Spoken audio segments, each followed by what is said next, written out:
देखो मित्र, आज गाय को लेकर के मैं फिर बताऊं, आप सब लोग समझना, गाय मेरी माँ है। और माँ क्यों है? अनादिकाल से ट्रैक्टर के आने के पहले, यूरिया डीएपी के आने के पहले इंसान को किसने पाला? गाय ने। और सुनना, गाय जब बछड़ा देती थी तो ज्यादा खुशी होती थी बछिया से। क्यों? ये बैल बनेगा। गाय अगर 2 साल बछड़ा दे दिया तो एक मिनी ट्रैक्टर, आज मिनी ट्रैक्टर 5.5 लाख का आता है। पहले एक मिनी ट्रैक्टर 2 साल में एक गैया एक मिनी ट्रैक्टर दे देती थी आपको। जब एक बैल किसी किसान का मर जाता था तो 3 दिन उसके यहाँ रोटी नहीं बनती थी। तब गाय का दूध हम लोग खुशी खुशी पीते थे। तो कहीं गौ हत्या वाली कोई बात ही नहीं थी। सब लोगों ने गैया बछड़ा बैलवा सब अपनी नान में बांध रखा, तो कौन कत्ल करेगा? बताओ, कौन माई का लाल पैदा हुआ जो गाय का कत्ल करेगा? अब सुनना, एक प्रायोजित एजेंडा था अंग्रेजों का। उनको चाहिए बीफ। कहानी सुने हो ना? कुछ कंट्रियां बीफ खाती हैं। बीफ माने गाय का मांस। अंग्रेज जब यहां आए तो उनको इंडियन काऊ का मांस बहुत अच्छा लगा, तो उन्होंने पॉलिसी चलाई क्या कि टैक्स इतने लगा दो कि जो 2 जोड़ी बैल रखे हैं वो 1 जोड़ी बेच दे। तो 1 जोड़ी बैल बेचने मुगल अंग्रेजों के जमाने में शुरू हो गया, तो उनको मांस मिलने लगा। फिर जब मुल्क आजाद हुआ तो उन्होंने कहा अब क्या होगा, अब तो मैं जा रहा हूं। तो उन्होंने कहा इनके देश में ट्रैक्टर मैकेनाइजेशन डाल दो। तो मैकेनाइजेशन आया, बोले आप साले फिर गाय बेचेंगे। फिर सुनना क्या हुआ, मैकेनाइजेशन आया तो आपने बैल छोड़ दिया। जब बैल छूट गया तो गाय को तकलीफ हुई। भाई बहन परिवार के साथ रहती थी तो 7 लीटर दूध वो भी देती थी। जब बैल चला गया तो उसका दूध कम हो गया, दुख में पीड़ा में। तो हमने क्या किया, अरे यार 2 ही किलो दूध देती, तो उसका राशन बंद कर दिया। देखिए मैंने दिमाग नहीं लगाया। फिर जो मैं गैया को राशन देता था, राशन में कटौती कर दिया, तो फिर 1 किलो पर आ गई। फिर हमने कहा गैया बेकार है यार, यहाँ बांधो वहां बांधो, सानी करो चारा करो, बेमतलब की छोड़ दो। मैंने गैया भी छोड़ दी।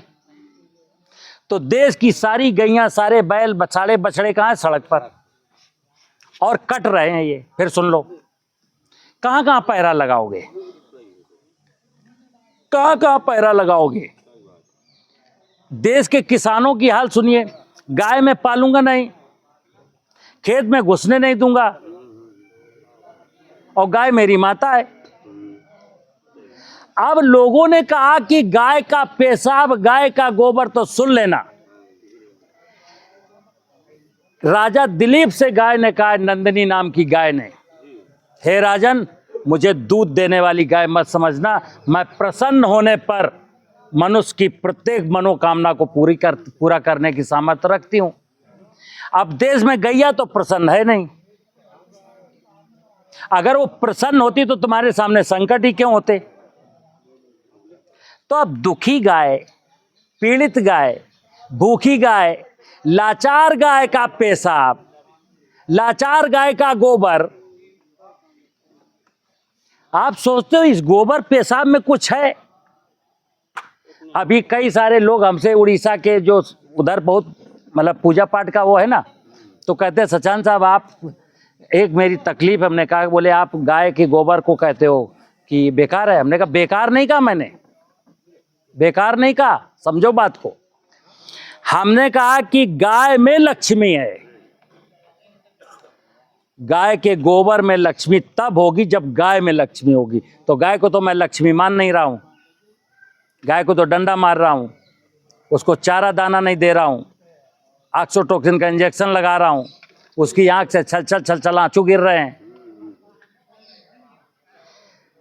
तो गाय का गोबर, गाय का पेशाब, भैंस का गोबर, भैंस का पेशाब, हर जीव जंतु का मलमूत्र खेत के लिए बहुत उपयोगी है। मैंने कल बताया थे कार्बनिक पदार्थ है। और कोई गुण नहीं है, ध्यान रखना, गुण है।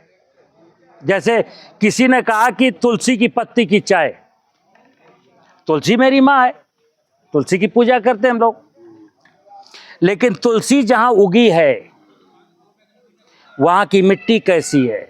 मैंने फिर बोला, आपको कोई भी, जैसे किसी ने कहा कीवी खाओ, प्लेट्स बढ़ाती है, मैंने कहा क्यों बेवकूफ बनाते हो? हमारा चना, मटर, गेहूं, जौ, अलसी, जो कुछ भी फसलें सब प्लेट्स को घटने ही नहीं देती हैं। कब? जब तुमने जमीन की प्लेट्स को कम कर दिया, तो फिर तुम्हारी प्लेटलेट्स कौन बढ़ाएगा? जब तुमने जमीन का हीमोग्लोबिन खत्म कर दिया, तो तुम्हारा हीमोग्लोबिन कौन ठीक करेगा?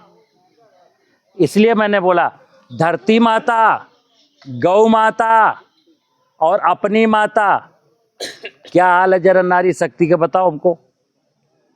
हम लोगों ने, सनातनी लोगों ने, न धरती को छोड़ा, न गाय को छोड़ा, न नारी शक्ति को छोड़ा। गाय के साथ भी दुराचार, धरती माता के साथ भी दुराचार, और अपनी माताओं के साथ भी दुराचार हो नहीं रहा क्या?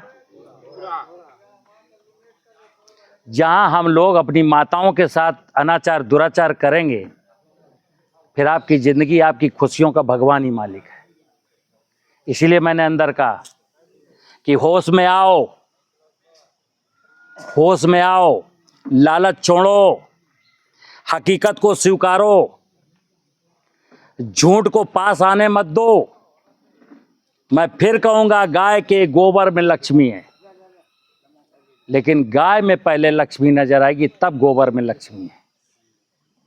पॉलीथीन खाने वाली गाय के पेशाब से तुम कैंसर ठीक करोगे?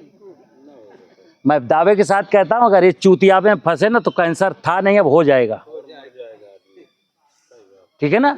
ये जो बातें हैं, हमको महाराष्ट्र में ये बताया, बंगलौर में ये बताया, उनने ये बताया, मैंने अंदर भी बोला, अपने दिमाग का इस्तेमाल करो, कॉमन सेंस लगाओ।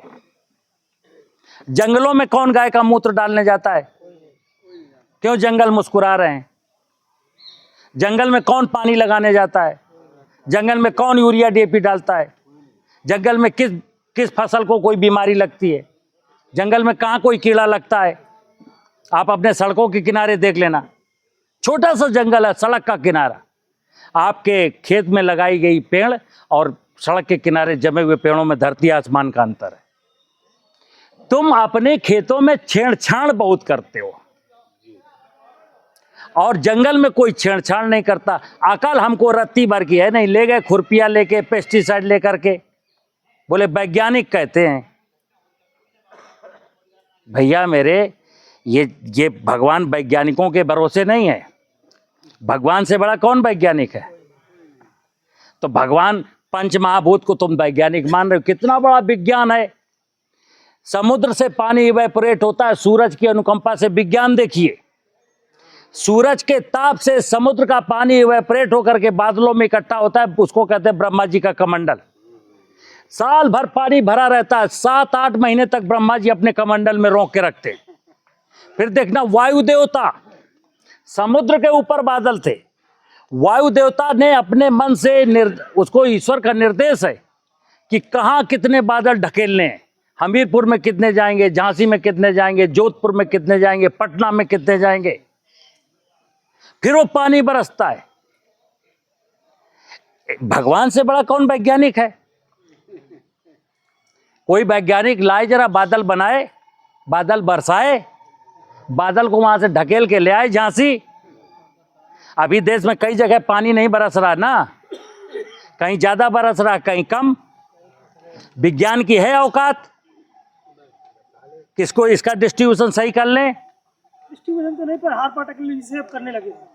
पहले सुनो यार, मैं फिर बता दूं, भगवान की शरण में जाओगे, भगवान की व्यवस्था को मानोगे, भगवान की व्यवस्था के साथ चलोगे, तो हमें किसी टेक्नोलॉजी, किसी साइंस की जरूरत नहीं। और नहीं तो 70 साल से साइंस और टेक्नोलॉजी में ही किसान बर्बाद हुआ।